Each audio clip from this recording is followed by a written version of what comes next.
बिस्मिल्लाह। पंजाबी मुतालिया कुरान सूरा अल मायदा दी आयात 8 ਤੋਂ 11 ਤੱਕ। सूरा अल मायदा ਦੀ ਇਬਤਦਾਈ ਆਇਤਾਂ ਤੋਂ ਬਾਅਦ ਹੁਣ ਮਜ਼ਮੂਨ ਅੱਗੇ ਵਧ ਰਿਹਾ ਔਰ ਮੁਸਲਮਾਨਾਂ ਨੂੰ ਵੀ ਉਸੇ ਤਰ੍ਹਾਂ ਨਿਸ਼ਚਿਤ ਕੀਤੀ ਜਾ ਰਹੀ ਹੈ। ਉਹਨਾਂ ਨੂੰ ਵੀ ਪਹਿਲੇ ਯਹੂਦੀਆਂ ਨੇ ਆਖਿਆ ਕਿ ਆਪਣੇ ਵਾਅਦਿਆਂ ਦੀ ਪਾਬੰਦੀ ਦੇ ਮੁਤਲਕ ਉਹਨਾਂ ਨੂੰ ਅਹਿਸਾਸ ਦਿਵਾਇਆ ਹੈ ਔਰ ਹੁਣ ਮੁਸਲਮਾਨਾਂ ਨੂੰ ਵੀ ਉਹਨਾਂ ਨਾਲ ਜਿਹੜੇ ਨਵੇਂ ਉਮਤ ਉਠਾਈ ਗਈ ਹੈ ਜਾ ਰਹੀ ਹੈ, ਪਿਛਲਿਆਂ ਨੂੰ ਵੀ ਉਹਨਾਂ ਦੇ ਜੁਰਮ ਦੱਸੇ ਨੇ, ਇਸ ਵਜ੍ਹਾ ਤੋਂ ਇਹ ਚੀਜ਼ ਦੀ ਪਾਬੰਦੀ ਨਹੀਂ ਕੀਤੀ ਔਰ ਨਵਿਆਂ ਨੂੰ ਵੀ ਦੱਸ ਦਿਆ ਕਿ ਤੁਸੀਂ ਇਹ ਕਰਨਾ ਹੈ, ਕਿਉਂਕਿ ਕੁਰਾਨ ਦੀ ਮੁਖਾਤਬ ਅਕਲ ਹੈ, ਫਰਦ ਹੈ ਮੁਆਸ਼ਰੇ ਨੇ ਔਰ ਉਹਦੇ ਵਿੱਚ ਲੋਕਾਂ ਦੇ ਰਵੱਈਏ ਬਦਲਦੇ ਨੇ, ਹੁੰਦੇ ਹੀ ਇਨਸਾਨ ਇੰਨੇ ਸਾਰੇ, ਤੋਂ ਰਵੱਈਆਂ ਤੇ ਗੱਲ ਕੀਤੀ ਜਾ ਰਹੀ ਹੁੰਦੀ ਹੈ। ਤੇ ਉਹਨਾਂ ਨੇ ਦੱਸਿਆ ਕਿ ਤੁਸੀਂ ਯਹੂਦੀਆਂ ਔਰ ਤੁਸੀਂ ਨਾ ਜਿਹੜੇ ਉਹਨਾਂ ਕੰਮ ਕੀਤੇ ਨੇ ਤੁਸੀਂ ਨਾ ਕਰਨਾ, ਕਿਉਂਕਿ ਤੁਹਾਡੇ ਹੀ ਤਾਂ ਹੁਣ ਪਰਮਾਨੈਂਟ ਆਪਣਾ ਕਾਇਮ ਮਕਾਮ ਛੱਡ ਕੇ ਜਾ ਰਹੇ ਆ, ਅੱਗੋਂ ਉਮੀਦ ਹੀ ਕੋਈ ਨਹੀਂ ਹੁਣ ਕਿ ਹੋਰ ਵੀ ਕੋਈ ਪੈਗੰਬਰ ਜਾਂ ਕੋਈ ਕਿਤਾਬ ਆਵੇ ਦੀ ਕਿਆਮਤ ਤੱਕ। ਕਿਸੇ ਤਸਬ ਦਾ ਸ਼ਿਕਾਰ ਹੋਇਆ ਬਗੈਰ ਇਨਸਾਫ ਤੇ ਕਾਇਮ ਰਵਿਓ। ਇਹਨਾਂ ਆਇਤਾਂ 'ਚ ਅੱਲਾ ਨੇ ਮੁਸਲਮਾਨਾਂ ਨੂੰ ਹਰ ਹਾਲਤ 'ਚ ਇਨਸਾਫ ਤੇ ਕਾਇਮ ਰਹਿਣ ਦਾ ਹੁਕਮ ਦਿੱਤਾ ਹੈ। ਇਸ ਆਇਤ ਵਿੱਚ ਅੱਲਾ ਨੇ ਜੋ ਹਦਾਇਤਾਂ ਦਿੱਤੀਆਂ ਨੇ ਉਹ ਹਮੇਸ਼ਾ ਹਮੇਸ਼ਾ ਵਾਸਤੇ ਨੇ ਔਰ ਇਜਤਮਾਈ ਔਰ ਇਨਫਰਾਦੀ ਦੋਵਾਂ ਸੀਤਾਂ ਵਿੱਚ ਨੇ। ਮੁਸਲਿਮ ਮਾਸ਼ਰੇ ਦੀ ਬੜੀ ਅਹਿਮ ਖਸੂਸੀਅਤ ਬਣ ਜਾਂਦੀਆਂ ਨੇ। ਮੁਸਲਮਾਨ ਮਾਸ਼ਰਾ ਜਿਹੜਾ ਉਹ ਪਛਾਣਿਆ ਜਾਏਦਾ ਇਹਨਾਂ ਚੀਜ਼ਾਂ ਤੋਂ, ਇਨਸਾਫ ਤੇ ਕਾਇਮ ਰਹਿਣ ਤੋਂ, ਕਿਉਂਕਿ ਅੱਲਾਹ ਤਾਲਾ ਮੁਨਸਫ ਨੇ, ਆਦਲ ਨੇ, ਕਿਆਮਲ ਕਿਸਤ ਨੇ। ਤੇ ਇਹ ਇੱਕ ਬੜੀ ਵੱਡੀ ਚੀਜ਼ ਹੈ ਅੱਲਾਹ ਅੱਗੇ ਸਰੈਂਡਰ ਕਰਨ ਵਾਲਿਆਂ ਵਾਸਤੇ, ਅੱਲਾਹ ਦੀ ਗੱਲ ਮੰਨਣ ਵਾਲਿਆਂ ਵਾਸਤੇ।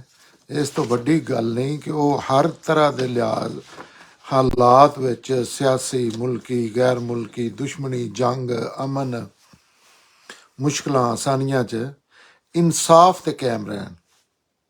ਆਇਤ ਜਿਹੜੀ ਹੈ 8 ਆਇਤ ਇੱਥੋਂ ਹੀ ਸ਼ੁਰੂ ਹੋਣੀ ਹੈ ਕਿ ਇਨਸਾਫ ਕਿਸੇ ਵੀ ਹਾਲ 'ਚ ਨਾ ਛੱਡੋ, ਭਾਵੇਂ ਉਹ ਤੁਹਾਡਾ ਲੀਡਰ ਦੇ ਖਿਲਾਫ ਚਲਾ ਜਾਏ, ਭਾਵੇਂ ਅੰਮਾ ਜੀ ਦੇ ਖਿਲਾਫ ਚਲਾ ਜਾਏ, ਅੱਬਾ ਜੀ ਦੇ ਖਿਲਾਫ ਚਲਾ ਜਾਏ, ਭਾਵੇਂ ਤੁਹਾਡੇ ਮੁਲਕ ਦੇ ਖਿਲਾਫ ਚਲਾ ਜਾਏ ਔਰ ਉਹਦਾ ਫਾਇਦਾ ਦੁਸ਼ਮਣ ਮੁਲਕ ਨੂੰ ਹੋ ਜਾਏ, ਲੇਕਿਨ ਤੁਸੀਂ ਇਨਸਾਫ ਉਹ ਗੱਲ ਕਰਨੀ ਹੈ ਜਿਹੜੀ ਇਨਸਾਫ ਤੇ ਮਬਨੀ ਹੈ। ਇਹ ਅੱਲਾ ਦਾ ਹੁਕਮ ਹੈ। ਤੇ 8 ਆਇਤ ਅੱਲਾਹ ਤਾਲਾ ਫਰਮਾਉਂਦੇ ਨੇ, ਐ ਈਮਾਨ ਵਾਲਿਓ, ਅੱਲਾਹ ਦੀ ਤਰਫੋਂ ਖੜੇ ਹੋ ਜਾਓ ਇਨਸਾਫ ਦੀ ਗਵਾਹੀ ਦਿੰਦਿਆਂ ਹੋਇਆ, ਔਰ ਕਿਸੇ ਕੌਮ ਦੀ ਦੁਸ਼ਮਣੀ ਤੁਹਾਨੂੰ ਇਸ ਗੱਲ ਤੇ ਮਜਬੂਰ ਨਾ ਕਰੇ ਕਿ ਤੁਸੀਂ ਇਨਸਾਫ ਤੋਂ ਫਿਰ ਜਾਓ। ਇਨਸਾਫ ਕਰੋ ਕਿਉਂਕਿ ਇਹ ਹੀ ਤਕਵੇ ਦੇ ਕਰੀਬ ਹੈ। ਅੱਲਾਹ ਤੋਂ ਡਰੋ ਇਸ ਲਈ ਕਿ ਅੱਲਾਹ ਤੁਹਾਡੇ ਹਰ ਕੰਮ ਨੂੰ ਜਾਣਦਾ ਹੈ। ਇਹ ਆਇਤ ਮੁਸਲਮਾਨਾਂ ਨੂੰ ਅਹਿਲੇ ਕਿਤਾਬ ਤੋਂ ਬਰਅਕਸ ਰਵੱਈਆ ਰੱਖਣ ਦਾ, ਜੈਸੇ ਉਹਨਾਂ ਦਾ, ਉਹ ਪਹਿਲੇ ਦੇ ਮੁਸਲਮਾਨ ਨੇ ਲੇਕਿਨ ਉਹਨਾਂ ਦਾ ਬਰਅਕਸ ਜਿਹੜਾ ਉਸ ਵੇਲੇ ਉਹਨਾਂ ਦਾ ਰਵੱਈਆ ਸੀ, ਜੈਸੇ ਪੈਗੰਬਰ ਔਰ ਮੌਜੂਦ ਹੈ ਔਰ ਕੁਰਾਨ ਦਾ ਨਜ਼ੂਲ ਹੋ ਰਿਹਾ, ਉਸ ਟਾਈਮ ਦੇ ਜਿਹੜੇ ਯਹੂਦੀ ਨੇ ਉਹਨਾਂ ਦੇ ਜਿਹੜੇ ਰਵੱਈਏ ਸਨ, ਹੁਕਮ ਦਿੰਦੀ ਹੈ ਔਰ ਇਹ ਮੁਤਾਲਬਾ ਕਰਦੀ ਹੈ ਆਇਤ ਹੈ ਅੱਲਾ ਦੀ ਗੱਲ ਕਿ ਉਹਨਾਂ ਦੀ ਕੋਈ ਪਰਵਾਹ ਨਾ ਕਰੋ। ਇਹ ਅੱਲਾ ਦੇ ਦੀਨ ਦੇ ਸੱਚਾ ਹੋਣ ਦੀ ਬਹੁਤ ਵੱਡੀ ਗਵਾਹੀ ਹੈ, ਜਿਹੜਾ ਦੀਨ ਆਪਣੇ ਦੁਸ਼ਮਣਾਂ ਨਾਲ ਵੀ ਇਨਸਾਫ ਕਰਨ ਦਾ ਹੁਕਮ ਦਿੰਦਾ ਹੈ। ਉਹਦੇ ਸੱਚਾ ਹੋਣ ਤੇ ਕੋਈ ਸ਼ੱਕ ਨਹੀਂ ਕਰ ਸਕਦਾ। ਇਹਦਾ ਮਤਲਬ ਹੈ ਕਿ ਇਸ ਦੀਨ ਦਾ ਖਾਲਕ ਅੱਲਾਹ ਤਾਲਾ ਖੁਦ ਵੀ ਇਨਸਾਫ ਤੇ ਕਾਇਮ ਹੈ। ਜਿਹੜੇ ਜਿੰਨੀਆਂ ਚੀਜ਼ਾਂ ਮਸ਼ਹੂਰ ਨੇ ਨਾ ਅੱਲਾਹ ਤਾਲਾ ਨਾਲ ਕਿ ਫਲਾਣੇ ਨੇ ਬਖਸ਼ਾ ਦੇਣਾ ਤੇ ਫਲਾਣੇ ਨੇ ਬਖਸ਼ ਦੇਣਾ, ਫਲਾਣੇ ਨੇ ਜੰਨਤ ਦੀਆਂ ਟਿਕਟਾਂ ਤਕਸੀਮ ਕਰਦੀਆਂ ਨੇ, ਇਹ ਅੱਲਾਹ ਤਾਲਾ ਮੁਨਸਫ ਹੈ। ਅੱਲਾਹ ਤਾਲਾ ਨੇ ਇਨਸਾਫ ਕਰਨਾ ਹੈ ਔਰ ਇਨਸਾਫ ਉਹ ਹੋਣਾ ਜਿਹੜਾ ਇਨਸਾਨ ਨੇ ਖੁਦ ਅਮਲ ਕੀਤੇ ਹੈ, ਉਹਦੇ ਵਿੱਚ ਨਾ ਕੋਈ ਇੱਕ ਚਟਾਕੀ ਪਾ ਸਕਦਾ ਨਾ ਕੱਢ ਸਕਦਾ। ਇਸ ਗਲਤ ਫਹਿਮੀ ਦਾ ਸ਼ਿਕਾਰ ਲੋਕਾਂ ਨੂੰ ਨਹੀਂ ਰਹਿਣਾ ਚਾਹੀਦਾ। ਇਹਦੇ ਵਾਸਤੇ ਕੁਰਾਨ ਦਾ ਮੁਤਾਲਿਆ ਕਰ ਲੈਣਾ ਚਾਹੀਦਾ, ਕਿਉਂਕਿ ਇਸ ਤਰ੍ਹਾਂ ਦੀਆਂ ਚੀਜ਼ਾਂ ਜਿਹੜੀਆਂ ਨੇ ਉਹ ਬਹੁਤ ਮਸ਼ਹੂਰ ਹੋ ਜਾਂਦੀਆਂ ਨੇ ਔਰ ਇਹ ਗੁਨਾਹ ਵਾਲੀਆਂ ਚੀਜ਼ਾਂ ਹੁੰਦੀਆਂ ਨੇ ਕਿ ਬੰਦਾ ਜਜ਼ਬਾਤ 'ਚ ਤਸਬ ਦੀ ਬਣਾ ਤੇ ਇਨਸਾਫ ਨੂੰ ਭੁੱਲ ਜਾਂਦਾ। ਪਿਛਲੀ ਆਇਤ ਸੂਰਾ ਨਿਸਾ ਦੀ ਗੱਲ ਮਨ 135 ਆਇਤ ਚ ਇੱਥੇ ਤੇ ਆਖਿਆ ਨੇ ਦੁਸ਼ਮਣ ਵੇ ਮੁਖਾਲਫੀਨ ਜਿਹੜੇ ਨੇ, ਤੇ ਉੱਥੇ ਫੈਮਿਲੀ ਦੇ ਰਿਲੇਟਡ ਇਹ ਹੀ ਗੱਲ ਕੀਤੀ ਹੈ, 100% ਇਹ ਹੀ ਗੱਲ ਕੀਤੀ ਹੈ ਉੱਥੇ ਕਿ ਉਹਦੀ ਜ਼ੱਚ ਚ ਭਾਵੇਂ ਤੁਹਾਡੇ ਮਾਂ-ਬਾਪ ਭੈਣਾਂ ਭਾਈ ਆ ਜਾਣ, ਤੁਸਾਂ ਇਨਸਾਫ ਕਰਨਾ ਹੈ। ਇੱਥੇ ਉਹ ਆਪਣਾ ਜ਼ਾਤੀ ਸੀਅਤ ਹੋ ਗਿਆ, ਇੱਥੇ ਇਜਤਮਾਹੀ ਸੀਅਤ 'ਚ ਹੁਕਮ ਹੋ ਗਿਆ ਕਿ ਤੁਹਾਡਾ ਮੁਖਾਲਫ ਕਬੀਲਾ, ਤੁਹਾਡਾ ਮੁਖਾਲਫ ਮੁਲਕ, ਤੁਹਾਡਾ ਮੁਖਾਲਫ ਸਿਆਸੀ ਰਹਿਨੁਮਾ, ਤੁਹਾਡਾ ਮੁਖਾਲਫ ਫਿਰਕਾ, ਜੋ ਵੀ ਚੀਜ਼ ਹੈ ਤੁਹਾਡੀ ਮੁਖਾਲਫ ਟੀਮ, ਇਨਸਾਫ ਨਹੀਂ ਛੱਡਣਾ। ਕਿਉਂਕਿ ਇਹ ਦੀਨ ਦੇਣ ਵਾਲਾ ਜਿਹਦੇ ਨਾਂ ਤੇ ਮੁਸਲਮਾਨ, ਜਿਹਨੇ ਕੁਰਾਨ ਦਿੱਤਾ ਹੈ, ਜਿਹਨੇ ਪੈਦਾ ਕੀਤਾ ਹੈ, ਜਿਹੜਾ ਇਨਸਾਨ ਦਾ ਖਾਲਕ ਹੈ, ਮਾਲਕ ਹੈ, ਜਿਹਦੇ ਅੱਗੇ ਆਖਰਤ ਚ ਪੇਸ਼ ਹੋਣਾ ਹੈ, ਉਹ ਆਪ ਵੀ ਹਰ ਅੱਲਾਹ ਤਾਲਾ ਕੋਈ ਐਸਾ ਹੁਕਮ ਨਹੀਂ ਦਿੰਦੇ ਜਿਹੜਾ ਕੰਮ ਆਪ ਨਹੀਂ ਕਰਦੇ, ਔਰ ਪੈਗੰਬਰ ਵੀ ਕੋਈ ਐਸਾ ਹੁਕਮ ਨਹੀਂ ਦਿੰਦੇ, ਸਭ ਤੋਂ ਪਹਿਲੇ ਆਪ ਮੰਨਦੇ ਨੇ ਤੇ ਫਿਰ ਅਗਾ ਹੁਕਮ ਦਿੰਦੇ ਨੇ। ਔਰ ਇਲਮ ਅਕਲ ਇਹ ਤਕਾਜ਼ਾ ਕਰਦੀ ਹੈ ਇਖਲਾਕ ਕਿ ਇਸ ਤਰ੍ਹਾਂ ਹੀ ਹੋਣਾ ਚਾਹੀਦਾ। ਤੇ ਇਹਦਾ ਮਤਲਬ ਹੈ ਖਾਲਕ ਅੱਲਾ ਖੁਦ ਵੀ ਇਨਸਾਫ ਤੇ ਕਾਇਮ ਹੈ ਔਰ ਆਪਣੇ ਬੰਦਿਆਂ ਨੂੰ ਵੀ ਇਨਸਾਫ ਤੇ ਕਾਇਮ ਰਹਿਣ ਦੀ ਨਸੀਹਤ ਕਰਦਾ ਹੈ। ਇਸ ਆਇਤ ਵਿੱਚ ਇਸ ਬਾਤਲ ਖਿਆਲ ਦੀ ਵੀ ਜੜ ਵੜ ਦਿੱਤੀ ਹੈ ਕਿ ਸੱਚਾਈ ਵਾਸਤੇ ਝੂਠ ਜਾਂ ਕੋਈ ਬਾਤਲ ਕੰਮ ਕੀਤਾ ਜਾ ਸਕਦਾ ਹੈ। ਇਹ ਵੀ ਬੜੀ ਮਸ਼ਹੂਰ ਗੱਲ ਹੈ ਔਰ ਬਹੁਤ ਜ਼ਿਆਦਾ ਚੀਜ਼ਾਂ ਐਸੀਆਂ ਨੇ ਨੇਕ ਮਕਸਦ ਵਾਸਤੇ ਐਸੇ ਐਸੇ ਝੂਠ ਬੋਲੇ ਗਏ ਨੇ, ਦੀਨ ਦੇ ਨਾਂ ਤੇ ਵੀ ਦੁਨੀਆ ਦੇ ਨਾਂ ਤੇ, ਕਿ ਜੀ ਮਕਸਦ ਨੇਕ ਨਹੀਂ, ਬਿਲਕੁਲ ਨਹੀਂ। ਝੂਠ ਚੋਂ ਕੋਈ ਨੇਕ ਮਕਸਦ ਪੂਰਾ ਹੀ ਨਹੀਂ ਹੋ ਸਕਦਾ। ਅੱਛਾ ਮਕਸਦ, ਅੱਛਾ ਨਤੀਜਾ ਲੈਣ ਵਾਸਤੇ ਉਹਦੇ ਪਿੱਛੇ ਬੁਨਿਆਦ ਉਹਦੀ ਸੱਚਾਈ ਹੋਣੀ ਲਾਜ਼ਮੀ ਹੈ, ਬਲਕਿ ਉਸ ਤੋਂ ਬਗੈਰ ਕੁਝ ਨਹੀਂ ਹਾਸਲ ਹੁੰਦਾ। ਉਹ ਇੰਜ ਦੀਆਂ ਚੀਜ਼ਾਂ ਹਾਸਲ ਹੋ ਜਾਂਦੀਆਂ ਜਿਹਨੂੰ ਬਜ਼ਾਹਿਰ ਇਨਸਾਨ ਸਮਝ ਰਿਹਾ ਹੁੰਦਾ ਕਿ ਬੜੀ ਅੱਛੀ ਚੀਜ਼ ਹੈ, ਲੇਕਿਨ ਨਹੀਂ। ਇਹ ਅਗਰ ਦੁਨੀਆ ਔਰ ਆਖਰਤ ਦੀ ਜ਼ਿੰਦਗੀ ਨੂੰ ਰਲਾ ਕੇ ਵੇਖੋ ਤੇ ਅਸਲ ਜ਼ਿੰਦਗੀ ਆਖਰਤ ਦੀ ਹੈ, ਉੱਥੇ ਕਈਆਂ ਚੀਜ਼ਾਂ ਦਾ ਨਾ ਹਾਸਲ ਹੋਣਾ ਜਿਹੜਾ ਉਹ ਬਿਹਤਰੀ ਹੁੰਦੀ ਹੈ, ਲੇਕਿਨ ਇਨਸਾਨ ਨਹੀਂ ਸਮਝਦਾ। ਤੇ ਇਹਦੀ ਵੀ ਨਫੀ ਕਰ ਦਿੱਤੀ ਹੈ। ਇਹ ਵੀ ਜਿਹੜਾ ਬੰਦਾ ਆਂਦਾ ਹੈ ਉਹ ਵੀ ਗਲਤ ਕਰਦਾ ਹੈ। ਬਲਕਿ ਅੱਲਾ ਦਾ ਫਰਮਾਨ ਹੈ ਸੱਚਾਈ ਭਲਾਈ ਨੂੰ ਪੈਦਾ ਕਰ ਸਕਦੀ, ਬਦੀ ਬੁਰਾਈ ਪੈਦਾ ਕਰਦੀ ਹੈ, ਨੇਕੀ ਨੂੰ ਨੇਕੀ ਨਹੀਂ ਪੈਦਾ ਕਰਦੀ। ਔਰ ਇਹ ਇਨਸਾਨ ਦੀ ਅਕਲ ਧੋਖਾ ਖਾ ਜਾਂਦੀ ਹੈ ਬਜ਼ਾਹਿਰ ਚਮਕਦੀਆਂ ਚੀਜ਼ਾਂ ਵੇਖ ਕੇ। ਉਹਨੇ ਨਹੀਂ ਪਤਾ ਹੁੰਦਾ ਕਿ ਇਸ ਚੀਜ਼ ਦਾ ਉਹ ਸੋਚ ਹੀ ਨਹੀਂ ਰਿਹਾ ਹੁੰਦਾ ਕਿ ਇਹ ਮੈਂ ਝੂਠ ਮਾਰ ਕੇ ਇੰਨਾ ਪੈਸਾ ਜਾਂ ਇੰਨਾ ਕੋਈ ਚੀਜ਼ ਲੈ ਲਈਏ ਤੇ ਪਤਾ ਨਹੀਂ ਮੇਰੀਆਂ ਨਸਲਾਂ ਦੇ ਕੀ ਫਰਕ ਪਾਏਦੇ ਜਾਂ ਮੇਰੇ ਵਾਸਤੇ ਕਿਹੜੀਆਂ ਮੁਸੀਬਤਾਂ ਲੈ ਕੇ ਆ ਰਹੀ ਹੈ, ਉਹਨੂੰ ਉਹ ਨਹੀਂ ਸਮਝਦਾ। ਔਰ ਮੁਸਲਮਾਨਾਂ ਨੂੰ ਹੁਕੂਮਤ ਦੀ ਖਾਰਜਾ ਪਾਲਿਸੀ ਵੀ ਦੱਸੀ, ਇਹਦੇ ਵਿੱਚ ਹੁਣ ਇਹ ਹੁਕੂਮਤ ਇਹ ਫਰਦ ਵਾਸਤੇ ਵੀ ਹੈ, ਇਜਤਮਾਹੀਅਤ ਵਾਸਤੇ ਵੀ ਹੈ, ਮਾਸ਼ਰੇ ਵਾਸਤੇ। ਹਕੂਮਤ ਵਿੱਚ ਵੀ ਦੱਸਿਆ ਕਿ ਉੱਥੇ ਵੀ ਤੁਹਾਡਾ ਲਿਖਣਾ, ਤੁਹਾਡਾ ਗੁਲਾਮ ਹੋਣਾ, ਲਾਲਚ 'ਚ ਪੈਣਾ, ਝੂਠ ਦੀ ਬੁਨਿਆਦ ਤੇ ਸ਼ੋਅਬਾਜ਼ੀਆਂ ਕਰਨੀਆਂ, ਦੱਸਦੀ ਹੈ ਕਿ ਉਹ ਮਫਾਦ ਨਹੀਂ ਬਲਕਿ ਉਹ ਇਹ ਚੀਜ਼ਾਂ ਜਿਹੜੀਆਂ ਨੇ ਤੁਹਾਨੂੰ ਫਾਇਦਾ ਨਹੀਂ ਕਦੇ ਵੀ ਦਿੰਦੀਆਂ ਔਰ ਕਿਸੇ ਵੀ ਦੁਨੀਆ ਦੇ ਮੁਲਕ ਨੂੰ ਨਹੀਂ ਦਿੰਦੀਆਂ। ਮਤਲਬ ਇਹ ਗੱਲ ਹੈ ਹੁਣ ਤੇ ਇਸ ਤਰ੍ਹਾਂ ਓਪਨ ਹੋ ਗਈ ਨੇ, ਇਨਸਾਨਾਂ ਨੂੰ ਪਤਾ ਹੁੰਦਾ ਕਿ ਇਹ ਝੂਠ ਮਾਰ ਰਿਹਾ, ਡਰਾਮੇਬਾਜ਼ੀ ਕਰ ਰਿਹਾ। ਕਿਸੇ ਨੂੰ ਆਪਣਾ ਹਰ ਬੰਦਾ ਵੇਖ ਲਵੇ, ਉਹਦੇ ਨਾਲ ਜਿਹੜਾ ਕੋਈ ਅੱਛਾ ਦਿਲ 'ਚੋਂ ਅੱਛਾ ਉਹਨੂੰ ਪਤਾ ਹੁੰਦਾ ਹੈ ਅੱਛਾ, ਜਿਹੜਾ ਬੜੀਆਂ ਗੱਲਾਂ ਕਰ ਰਿਹਾ, ਬੜੇ ਜੱਫੇ ਮਾਰ ਰਿਹਾ, ਬੜੇ ਉਹਦੇ ਤੋਂ ਫੁੱਲ ਨਿਛਾਵਰ ਕਰ ਲਿਆ, ਲੇਕਿਨ ਉਹਨੂੰ ਪਤਾ ਹੈ ਡਰਾਮੇਬਾਜ਼ ਹੈ, ਇਹਦਾ ਕੋਈ ਮਕਸਦ ਇਹਦੇ ਪਿੱਛੇ। ਤੇ ਖਾਰਜਾ ਪਾਲਿਸੀ ਜਾਂ ਜਿਹੜੇ ਮੁਲਕੀ ਮਾਮਲਾਤ ਕਰਨੇ ਹੁੰਦੇ ਨੇ ਅਦਾਲਤਾਂ 'ਚ, ਜਿਹੜੇ ਇਲੈਕਸ਼ਨਾਂ 'ਚ, ਪਾਰਟੀਆਂ ਨਾਲ, ਫੈਮਿਲੀ 'ਚ ਜੋ ਵੀ ਕਰਨਾ ਹੁੰਦਾ ਹੈ, ਉਹ ਗੱਲ ਮੌਜੂਦਾ ਦੁਨੀਆ ਵਾਸਤੇ ਅਜਨਬੀ ਹੋ ਗਈ ਹੈ, ਲੇਕਿਨ ਉਹ ਵੀ ਇਨਸਾਫ ਤੇ ਮਬਨੀ ਹੋਵੇ ਤੇ ਉਹ ਠੀਕ ਹੁੰਦੀ ਹੈ। ਕੋਈ ਬੰਦਾ ਕਰਕੇ ਵੇਖੇ ਅਮਲੀ ਤੌਰ ਤੇ, ਬਜ਼ਾਹਿਰ ਜਿਨ੍ਹਾਂ ਚੀਜ਼ਾਂ ਤੋਂ ਬੰਦਾ ਡਰ ਕੇ ਝੂਠ ਬੋਲ ਰਿਹਾ ਹੁੰਦਾ ਹੈ ਨਾ, ਉਹ ਸੱਚ ਬੋਲਿਆ ਬੰਦੇ ਨੂੰ ਬੜਾ ਬਾਵਕਾਰ ਬਣਾ ਦਿੰਦੀਆਂ ਨੇ ਔਰ ਮਕਸਦ ਵੀ ਉਹਦੇ 'ਚੋਂ ਅੱਛੇ ਹਾਸਲ ਹੁੰਦੇ ਨੇ। ਤੇ ਇਸ ਵਕਤ ਦੁਨੀਆ ਦੇ ਸਾਰੇ ਮੁਲਕਾਂ ਦੀ ਖਾਰਜਾ ਪਾਲਿਸੀ ਜਿਹੜੀ ਹੈ ਤਕਰੀਬਨ ਆਪਣੇ ਆਪਣੇ ਮਫਾਦ ਤੇ ਕਾਇਮ ਹੈ। ਬਈ ਮੇਰੇ ਮਫਾਦ 'ਚ ਕੀ ਹੈ, ਅੱਜ ਮੇਰੇ ਮਫਾਦ 'ਚ ਕਿਹ ਚੀਜ਼ ਹੈ, ਮੈਂ ਉਹਦਾ ਝੰਡਾ ਲੈ ਕੇ ਉੱਠਿਆ, ਕੱਲ ਦੂਸਰਾ ਉਹਦੇ ਅਗੇਂਸਟ ਕੋਈ ਮੈਂ ਉਹਦਾ ਲੈ ਕੇ ਉੱਠਿਆ, ਲੇਕਿਨ ਇਹ ਗਲਤ ਚੀਜ਼ ਹੈ, ਇਹਦਾ ਬਿਹਤਰੀ ਨਾਲ ਕੋਈ ਤਲਕ ਨਹੀਂ ਹੁੰਦਾ। ਇਸ ਦੁਨੀਆ ਦੇ ਚੰਦ ਦਿਨ ਦੀ ਰਾਤ ਤੁਹਾਨੂੰ ਜਾਂ ਕੋਈ ਲੱਭ ਜੇਦਾ। ਅਸਲ ਹਾਰ ਜਿੱਤ ਜਾਂ ਅਸਲ ਜਿਹੜਾ ਇੱਜ਼ਤ ਜ਼ਿਲਤ ਦਾ ਮੁਕਾਮ ਹੈ ਉਹ ਆਖਰਤ ਹੈ। ਉਹਨੂੰ ਖਿਆਲ 'ਚ ਰੱਖ ਕੇ ਤੇ ਇਹ ਹਰ ਇਨਸਾਨ ਨੂੰ ਚਲੋ ਜਿੱਥੇ ਜਿੱਥੇ ਕਿਸੇ ਦਾ ਵਸ ਲੱਗਦਾ ਹੈ, ਉਹਨੂੰ ਹਰ ਕਿਸਮ ਦੇ ਤਸਬ ਚੋਂ ਨਿਕਲ ਕੇ, ਆਪਣੀ ਅਨਾਹ ਚੋਂ ਨਿਕਲ ਕੇ ਤੇ ਹੱਕ ਦਾ ਸੱਚਾ ਤਾਲਬ ਬਣਨਾ ਚਾਹੀਦਾ ਹੈ ਔਰ ਉਹਦੀ ਗਵਾਹੀ ਵਾਸਤੇ ਖਲੋਣਾ ਚਾਹੀਦਾ ਹੈ। ਉਹ ਦਿਲ 'ਚ ਆਪਣੇ ਲੀਡਰ ਦੇ ਖਿਲਾਫ ਹੋਵੇ, ਆਪਣੇ ਮੁਲਕ ਦੇ ਖਿਲਾਫ ਹੋਵੇ, ਆਪਣੇ ਵਾਲਦ ਦੇ ਖਿਲਾਫ ਹੋ ਜਾਏ। ਅੱਲਾ ਦੇ ਕੰਮ ਇਸ ਤਰ੍ਹਾਂ ਹੁੰਦੇ ਨੇ।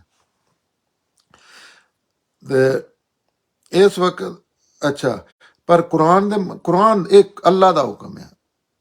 ਅੱਲਾ ਦਾ ਹੁਕਮ ਔਰ ਇਸ ਦੁਨੀਆ 'ਚ ਬੜੀਆਂ ਜਿਹੜੀਆਂ ਚੀਜ਼ਾਂ ਰਾਇਜ ਹੁੰਦੀਆਂ ਨੇ ਉਹ ਕਈ ਵਾਰੀ ਆਪਸ 'ਚ ਮੁਤਜ਼ਾਦ ਹੁੰਦੀਆਂ ਨੇ ਔਰ ਅੱਲਾ ਦਾ ਹੁਕਮ ਬੰਦੇ ਭੁੱਲ ਹੀ ਚੁੱਕੇ ਹੁੰਦੇ ਨੇ। ਉਹ ਸਮਝਦੇ ਨੇ ਕਿ ਇਹਦੇ ਵਿੱਚ ਹੀ ਸਾਡੀ ਬਕਾ ਹੈ ਤੇ ਇਹ ਮੁਤਾਬਕ ਇਹ ਬੇਲਾਗ ਇਨਸਾਫ ਹੋਣਾ ਚਾਹੀਦਾ ਹੈ। ਇਹਦੇ 'ਚ ਕੋਈ ਕਿਸੇ ਚੀਜ਼ ਦੀ ਨਾ ਮਿਲਾਵਟ ਨਹੀਂ ਹੋਣੀ ਚਾਹੀਦੀ ਔਰ ਨਾ ਹੀ ਇਹਦੇ 'ਚ ਕਿਸੇ ਦੀ ਕੋਈ ਅਸਰ ਕਬੂਲ ਕਰਨਾ ਚਾਹੀਦਾ ਹੈ, ਬੈਰੂਨੀ ਤਾਕਤ, ਬੈਰੂਨੀ ਅਵਾਮਲ ਦਾ।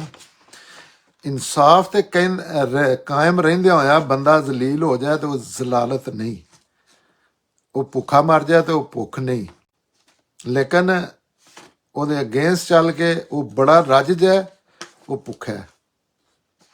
ਉਹਨੇ ਆਪਣੀ ਤਬਾਹੀ ਦਾ ਸਮਾਨ ਕਰ ਰਿਹਾ ਔਰ ਇਹਦਾ ਜ਼ਹੂਰ ਇਸ ਦੁਨੀਆ ਵਿੱਚ ਵੀ ਹੁੰਦਾ। ਇਹ ਨਹੀਂ ਕਿ ਆਖਰਤ 'ਚ ਬੜੀਆਂ ਚੀਜ਼ਾਂ ਦਾ, ਹਾਲਾਂਕਿ ਅੱਲਾਹ ਤਾਲਾ ਨੇ ਆਖਰਤ ਤੇ ਸਾਰੇ ਮਾਮਲਾਤ ਦਾ ਕਰਨਾ ਹੈ ਅਸਲ 'ਚ, ਲੇਕਿਨ ਇਸ ਦੁਨੀਆ ਵਿੱਚ ਵੀ ਕੋਈ ਬੰਦਾ ਇਹ ਕਰਕੇ ਵੇਖ ਲਵੇ, ਉਹਦੀਆਂ ਸਾਰੀਆਂ ਸ਼ਰਤਾਂ ਪੂਰੀਆਂ ਕਰੇ ਅੱਲਾਹ ਤਾਲਾ ਦੇ ਸਾਫ਼ ਤੇ ਕਾਇਮ ਰਹਿਣ ਦੀਆਂ। ਦੁਨੀਆ ਦੀ ਕੋਈ ਸਭ ਤੋਂ ਜ਼ਿਆਦਾ ਉਹਦੀ ਕੱਚਾ ਮਕਾਨ ਹੋਵੇ ਦਾ, ਬਿਲਕੁਲ ਆਮ ਜਿਹਾ ਬੰਦਾ ਹੋਵੇ ਦਾ, ਲੇਕਿਨ ਰਿਸਪੈਕਟ ਉਹਦੀ ਪੂਰੇ ਪਿੰਡ 'ਚੋਂ ਪੂਰੇ ਸ਼ਹਿਰ 'ਚੋਂ ਜ਼ਿਆਦਾ ਹੋਵੇ ਦੀ ਅੱਲਾ ਦੇ ਹੁਕਮ ਨਾਲ।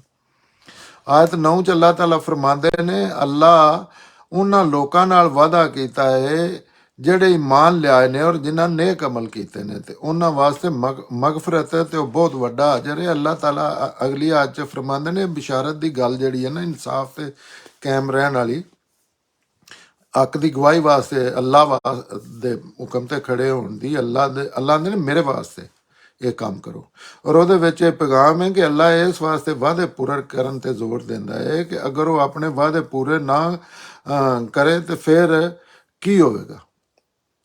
ਵੀ ਇਹ ਅੱਲਾਹ ਤਾਲਾ ਕਹਿੰਦੇ ਨੇ ਇਨਸਾਫ ਦੀ ਗਵਾਹੀ ਵਾਸਤੇ ਅਸਲ ਇਹ ਕਿ ਜਿਹੜੇ ਐਦ ਲੋਕਾਂ ਨਾਲ ਕਰਦੇ ਉਹ ਪੂਰੇ ਕਰੋ। ਉਹਦੇ ਵਾਸਤੇ ਬੜੇ ਯਹੂਦੀ ਜਿਹੜੇ ਨੇ ਉਹ ਕਰਦੇ ਹਨ। ਉਹਦੇ ਵਿੱਚ ਮਾਮੂਲੀ ਇੱਕ ਟਾਈਮ ਜਿਹੜਾ ਅਸੀਂ ਇੱਕ ਦੂਜੇ ਨੂੰ ਦਿੰਦੇ ਆ ਨਾ ਕਿ 7 ਵਜੇ ਤੁਸੀਂ ਵਲੀਮੇ ਤੇ ਆਉਣਾ ਹੈ, ਇਹ ਅਸਾਂ ਵਾਅਦਾ ਕਰ ਲਿਆ। ਇਹ ਐਦ ਇਹਦਾ ਵੀ ਅੱਲਾਹ ਤਾਲਾ ਨੇ ਪੁੱਛਣਾ ਬਹੁਤ ਵੱਡਾ ਕ੍ਰਾਈਮ ਹੈ ਔਰ ਇਨਸਾਨ, ਇੰਡੀਵਿਜੂਅਲ ਔਰ ਕੌਮਾਂ ਔਰ ਮੁਲਕਾਂ ਦੇ ਮਜ਼ਹਬ ਹੋਣ ਦਾ ਇਸ ਚੀਜ਼ ਤੋਂ ਪਤਾ ਚੱਲਦਾ ਹੈ ਕਿ ਇਹ ਟਾਈਮ ਦੇ ਕਿੰਨੇ, ਇਹ ਵੀ ਵਾਅਦਾ ਹੁੰਦਾ ਹੈ। ਜਿਹੜਾ ਵੀ ਕਿਸੇ ਨਾਲ ਵਾਅਦਾ ਔਰ ਝੂਠਾ ਵਾਅਦਾ ਕਰਨਾ ਹੀ ਨਹੀਂ ਕਿਸੇ ਨਾਲ ਚਾਹੀਦਾ, ਕੋਈ ਮਸਲਾ ਨਹੀਂ। ਦੁਨੀਆ ਰੁੱਸਦੀ ਹੈ ਤੇ ਰੁੱਸ ਜਾਏ, ਅੱਲਾਹ ਰਾਜ਼ੀ ਹੈ ਤੇ ਕੋਈ ਮਸਲਾ ਨਹੀਂ ਦੁਨੀਆ ਦਾ। ਤੇ ਵਾਅਦੇ ਪੂਰੇ ਕਰਨ ਦਾ ਜ਼ੋਰ ਦਿੰਦਾ ਔਰ ਵਾਅਦਿਆਂ ਦਾ ਲੋਕ ਬੜੇ ਵੱਡੇ ਵਾਅਦੇ ਜਿਹੜੇ ਨੂੰ ਉਹ ਸਮਝ ਹੀ ਨਹੀਂ ਰਹੇ ਹੁੰਦੇ ਜ਼ਿਹਨੀ ਤੌਰ ਤੇ ਕਿ ਇਹ ਮੈਂ ਕਿਸੇ ਨੇ ਆਖਿਆ ਮੈਂ ਪਰਸੋਂ 1 ਵਜੇ ਆਵਾਂਗਾ, ਉਹ ਸਮਝਦਾ ਖੈਰ ਇਹ 2 ਘੰਟੇ ਲੇਟ ਹੋ ਗਿਆ। ਤੇ ਨਹੀਂ, ਇਹ ਬਹੁਤ ਵੱਡਾ ਕ੍ਰਾਈਮ ਹੈ ਔਰ ਇਨਸਲਟ ਹੈ ਦੂਸਰਿਆਂ ਲੋਕਾਂ ਦੀ ਜਿਹੜੇ ਟਾਈਮ ਤੇ ਆ ਜਾਂਦੇ ਨੇ। ਇਹ ਅਗਰ ਕੋਈ ਬੰਦਾ ਨਹੀਂ ਇਸ ਚੀਜ਼ ਦੀ ਪਾਬੰਦੀ ਕਰ ਰਿਹਾ, ਉਹ ਬੜਾ ਅਮੀਰ ਹੋਵੇ ਦਾ, ਬੜਾ ਉਹਦੀ ਸ਼ਾਨੋ ਸ਼ੌਕਤ ਹੋਵੇ ਦੀ, ਬੰਦੇ ਉਹਦਾ ਇੰਤਜ਼ਾਰ ਕਰ ਰਹੇ ਹੋਣ ਦੇ, ਲੇਕਿਨ ਉਹ ਕੋਈ ਬੰਦਾ ਨਹੀਂ, ਉਹ ਬਿਲਕੁਲ ਕੋਈ ਨਹੀਂ ਉਹ ਚੀਜ਼, ਨਾ ਹੀ ਉਹਨੂੰ ਇੰਨੀ ਅਹਿਮੀਅਤ ਦੇਣੀ ਚਾਹੀਦੀ ਹੈ। ਕੰਮ ਅੱਲਾ ਨੇ ਕਰਨੇ ਹੁੰਦੇ ਨੇ, ਕੋਈ ਉਹ ਤੋਂ ਨਹੀਂ ਰੋਕ ਸਕਦਾ। ਪਰ ਉਹਦੇ ਰੱਬ ਹੋਣ ਦੀ ਦਲੀਲ ਹੈ ਕਿ ਉਹ ਖੁਦ ਹੀ ਵਾਅਦੇ ਵਈਦ ਦੀ ਬਗੈਰ ਕਿਸੇ ਸ਼ਰਤ ਤੋਂ ਪਾਬੰਦੀ ਕਰਦਾ ਹੈ। ਉਹ ਜਿਹੜੀ ਪਹਿਲੇ ਮੈਂ ਗੱਲ ਕੀਤੀ ਹੈ ਕਿ ਅੱਲਾਹ ਤਾਲਾ ਤੋਂ ਵੱਡੀ ਕੋਈ ਹਸਤੀ ਹੈ, ਉਹਨਾਂ ਨੇ ਕਿਸੇ ਪੁੱਛਣਾ, ਲੇਕਿਨ ਉਹ ਇੰਨੇ ਕੁ ਆਪਣੇ ਵਾਅਦਿਆਂ ਦੇ ਪਾਬੰਦ ਨੇ ਕਿ ਉਹ ਯਹੂਦੀਆਂ ਨੂੰ ਸੂਰਾ ਬਕਰਾ ਚਾਹੁੰਦੇ ਨੇ, ਉਹਨਾਂ ਨੂੰ ਜੈਸੇ ਉਹਨਾਂ ਨੂੰ ਮਜ਼ੂਲ ਕੀਤਾ ਜਾ ਰਿਹਾ ਤੇ ਆਖਿਆ ਮੈਂ ਆਪਣੀ ਤੁਹਾਡੇ ਨਾਲ ਜਿਹੜੇ ਵਾਅਦੇ ਕੀਤੇ ਨੇ ਮੈਂ ਆਪਣੀ ਜਗ੍ਹਾ ਤੇ ਖਲੇ ਅੱਜ ਵੀ, ਤੁਸੀਂ ਪਰਾਂ ਟੁਰ ਗਏ ਹੋ ਵਾਅਦਾ ਛੱਡ, ਅੱਜ ਵੀ ਵਾਪਸ ਆ ਜਾਓ, ਮੈਂ ਨਹੀਂ ਇੱਦਾਂ ਹੁੰਦਾ। ਮਤਲਬ ਇਸ ਲੈਵਲ ਤੇ ਕਾਇਨਾਤ ਦਾ ਮਾਲਕ ਜਿਹੜਾ, ਲੇਕਿਨ ਸਾਨੂੰ ਕਿਉਂਕਿ ਅਸੀਂ ਬਾਹਰੋਂ ਸਾਡੇ ਤੇ ਜਜ਼ਬਾਤ ਦਾ, ਮਾਸ਼ਰੇ ਦਾ, ਕਿਸਿਆਂ ਕਹਾਣੀਆਂ ਦਾ ਗਲਬਾ ਹੋ ਜਾਂਦਾ ਤੇ ਮਾਮੂਲੀ ਚੀਜ਼ਾਂ ਨੇ। ਔਰ ਇਸ ਦੁਨੀਆ ਤੇ ਜਿਹੜੀਆਂ ਚੀਜ਼ਾਂ ਲੋਕਾਂ ਨੇ, ਮਾਸ਼ਰਿਆਂ ਨੇ, ਮੁਲਕਾਂ ਨੇ ਇਹਨਾਂ ਚੀਜ਼ਾਂ ਦਾ ਮਾਮੂਲੀ ਜਿਹਾ ਵੀ ਖਿਆਲ ਰੱਖਿਆ, ਉਹ ਦੁਨੀਆ ਤੇ ਹਕੂਮਤ ਕਰ ਰਹੇ ਨੇ। ਔਰ ਸੁਹਾਬਾ ਨੇ ਵੀ ਇਹ ਖਿਆਲ ਰੱਖਿਆ ਸੀ ਤੇ ਉਹਨਾਂ ਦੁਨੀਆ ਤੇ ਹਕੂਮਤ ਕੀਤੀ ਸੀ। ਇਹ ਨਹੀਂ ਕਿ ਉਹਨਾਂ ਕੋਲ ਵੈਪਨ ਅੱਛੇ ਆ ਗਏ ਹਨ, ਨਹੀਂ ਨਹੀਂ, ਉਹ ਅਸੂਲ ਇਖਲਾਕੀਆਤ ਦੇ ਮਾਮਲੇ 'ਚ ਬਹੁਤ ਆਲਾ ਮੁਕਾਮ ਤੇ ਚਲੇ ਗਏ ਸਨ। ਕੁਰਾਨ ਔਰ ਰਸੂਲ ਦੀ ਤਾਲੀਮ ਦੀ ਵਜ੍ਹਾ ਤੋਂ। ਰਸੂਲ ਦੀ ਤਾਲੀਮ ਕੁਰਾਨ ਹੀ ਹੈ, ਇਹ ਵੀ ਗਲਤ ਫਹਿਮੀ ਦਾ ਲੋਕ ਸ਼ਿਕਾਰ ਨਾ ਹੋਣ। ਰਸੂਲ ਅੱਲਾਹ ਦੀ ਤਾਲੀਮ ਕੁਰਾਨ ਹੈ, ਆਪ ਦਾ ਕਾਇਮ ਮਕਾਮ ਕੁਰਾਨ ਹੈ। ਔਰ ਦੀਨ ਦੇ ਮਾਮਲੇ 'ਚ ਕੋਈ ਵੀ ਇਲਮ ਅਖਲਾਕਿਆਤ ਈਮਾਨ ਜਾਂ ਗੱਲ ਜਿਹੜੀ ਉਹ ਕੁਰਾਨ 'ਚੋਂ ਫੁੱਟਣੀ ਹੈ। ਅਸਲ ਹੈ ਹੀ ਉਹ ਕੁਰਾਨ 'ਚ। ਕੁਰਾਨ 'ਚ ਉਹ ਚੀਜ਼ ਹੁੰਦੀ ਹੈ, ਹੋਰ ਕਿਸੇ ਚੀਜ਼ ਦੀ ਜ਼ਰੂਰਤ ਹੀ ਨਹੀਂ। ਕੁਰਾਨ ਦੇ ਕਰੀਬ ਹੋਣਾ ਚਾਹੀਦਾ, ਇਹਦਾ ਮੁਤਾਲਿਆ ਕਰਨਾ ਚਾਹੀਦਾ। ਤੇ ਉਹਦੇ ਅੱਲਾ ਹੋਣ ਦੀ ਦਲੀਲ ਇਹ ਹੈ ਕਿ ਉਹ ਆਪ ਅੱਲਾਹ ਤਾਲਾ, ਔਰ ਪੈਗੰਬਰ ਦੀ ਵੀ ਇਹ ਦਲੀਲ ਹੁੰਦੀ ਹੈ ਕਿ ਸਭ ਤੋਂ ਪਹਿਲੇ ਪੈਗੰਬਰ ਆਪ ਸਾਦਕ ਔਰ ਅਮੀਨ ਹੁੰਦਾ ਹੈ, ਆਪ ਇਨਸਾਫ ਤੇ ਕਾਇਮ ਹੁੰਦਾ ਹੈ। ਇਸ ਲੈਵਲ ਤੇ ਇਨਸਾਫ ਤੇ ਕਾਇਮ ਹੁੰਦਾ ਹੈ ਕਿ ਅੱਲਾ ਦੀ ਗਵਾਹੀ ਦੇਣ ਵਾਸਤੇ ਕਹਿੰਦੇ ਮੇਰੇ ਐਸ ਇੱਕ ਹੱਥ ਤੇ ਕੋਰ ਪਹਾੜ ਰੱਖ ਦਿਓ ਤੇ ਦੂਜੇ ਤੇ ਅਸਮਾਨ ਰੱਖ ਦਿਓ ਤੇ ਫਿਰ ਵੀ ਮੈਂ ਇਹੀ ਗੱਲ ਕਰਾਂ ਦਾ ਜਿਹੜੀ ਸੱਚ ਹੈ। ਉਹ ਖੁਦ ਅੱਲਾ ਨੇ ਖੁਦ ਆਪਣੇ ਤੇ ਲਾਜ਼ਮ ਕੀਤੇ ਹੈ। ਹਾਲਾਂਕਿ ਅੱਲਾ ਦੀ ਤੇ ਆਪਣੀ ਸਾਰਾ ਕੋਈ ਬਣਾਇਆ, ਲੇਕਿਨ ਨਹੀਂ, ਕਾਮਿਲ ਕਿਸਤ ਨੇ ਅੱਲਾਹ ਤਾਲਾ ਇਨਸਾਫ ਤੇ ਕਾਇਮ ਨੇ ਹਰ ਮਾਮਲੇ ਲਾਜ਼ਮੀ ਕੀਤੇ ਆ ਕਿ ਉਸ ਦੀ ਸਿਫਤ, ਅੱਲਾ ਦੀ ਇਹ ਸਿਫਤ ਦਾ ਤਕਾਜ਼ਾ ਹੈ।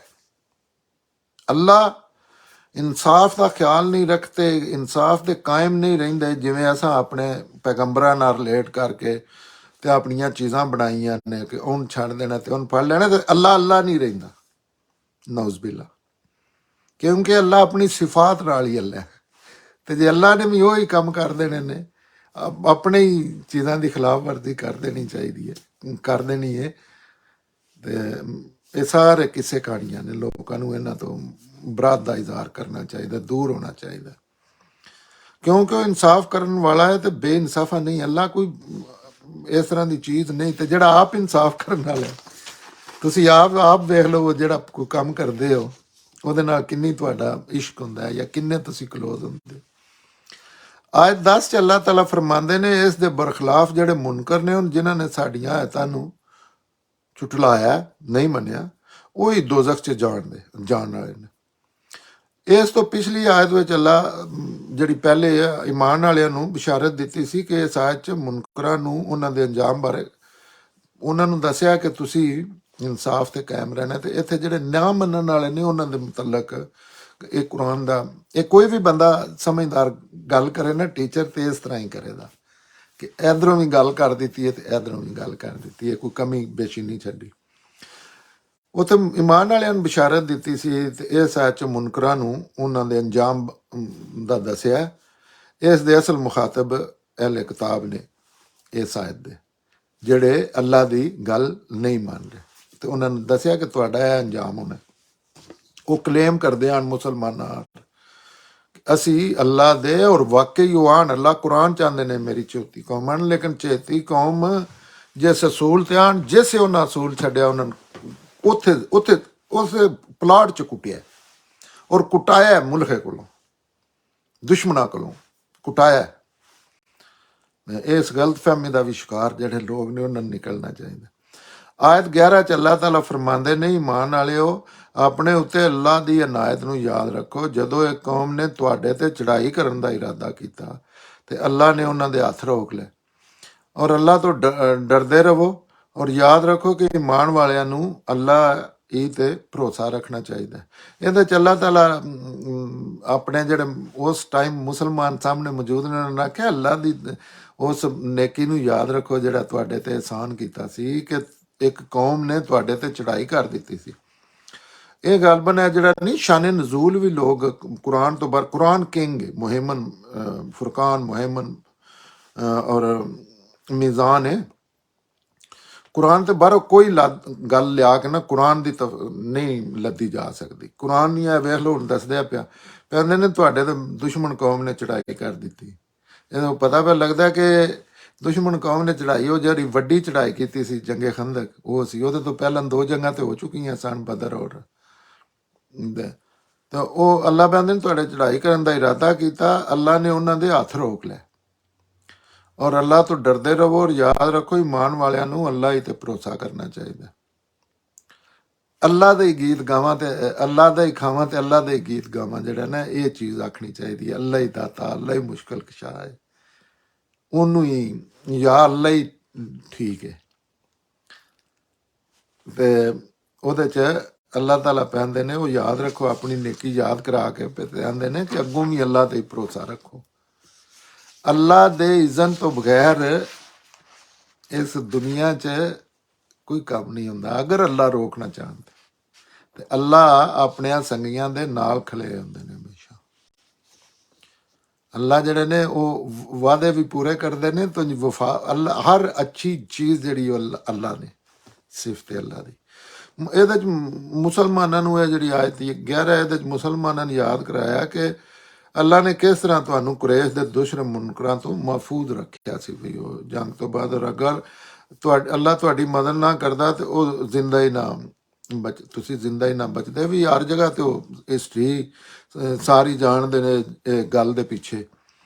ਇਹਨਾਂ ਆਇਤਾਂ ਤੇ ਨਜ਼ੂਲ ਤੱਕ ਉਦੋਂ ਗਜ਼ਵਾ ਹੈ ਉਹ ਤੇ ਬਦਰ ਹੋ ਚੁੱਕੀਆਂ ਸਰ। ਇਹਨਾਂ ਦੋਨਾਂ ਜੰਗਾਂ 'ਚ ਅੱਲਾਹ ਤਾਲਾ ਦੇ ਖਾਸ ਕਰਮ ਮਦਦ ਨਾਲ ਮੁਸਲਮਾਨਾਂ ਨੂੰ ਬਹੁਤ ਵੱਡਿਆਂ ਲਸ਼ਕਰਾਂ ਤੇ ਨਾਕਾਬਲੇ ਯਕੀਨ ਨੇ ਵਾਕਿਆਤ ਹੋਏ ਹਨ। ਔਰ ਇੱਕ ਤੇ ਹੋ ਜਾਣਾ ਚਲੋ ਬਾਈ ਚਾਂਸ ਕੋਈ ਮਿਸਹੈਪ ਹੋ ਗਿਆ, ਮਸਲਸਲ ਹੋਏ ਸਨ। ਜਿੰਨਾ ਚਿਰ ਮੁਸਲਮਾਨ ਆਪਣੀ ਗੱਲ ਤੇ ਜਿੱਥੇ ਜਿੱਥੇ ਕਾਇਮ ਰਹਿਣ, ਉੱਥੇ ਹੀ ਜਿਵੇਂ ਮੁਸਲਮਾਨਾਂ ਦੀ ਰਸੂਲ ਦੀ ਮੌਜੂਦਗੀ 'ਚ ਤਾਦਾਦ ਵਧੀ ਸੀ, ਮੁਸਲਮਾਨਾਂ ਨੂੰ ਆਵਾਜ਼ ਚੜ੍ਹਦੀ ਗਈ ਹੈ, ਤਕੱਬਰ ਆਉਂਦਾ ਗਿਆ ਕਿ ਹੁਣ ਅਸੀਂ ਇੰਨੇ ਆ, ਉੱਥੇ ਹੀ ਕੁੱਟ ਪੈ ਗਈ ਹੈ। ਬੜੀਆਂ ਜੰਗਾਂ 'ਚ ਮੁਸਲਮਾਨਾਂ ਨੂੰ ਫਤਹ ਮੱਕਾ ਤੋਂ ਬਾਅਦ ਇੱਕ ਅਗਲੇ ਛੋਟੇ ਜਿਹੇ ਕਬੀਲੇ ਤੇ ਅਟੈਕ ਕੀਤਾ ਤੇ ਉੱਥੇ ਐਸੀ ਮਸਲ ਨਸ ਗਿਆਨ ਬੰਦੇ, ਰਸੂਲ ਅੱਲਾਹ ਨਾਲ 10-12 ਬੰਦੇ ਰਹਿ ਗਏ ਸਨ।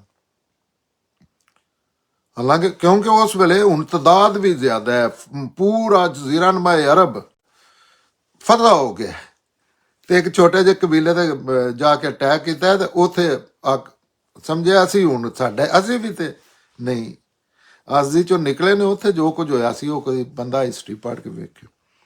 ਤੇ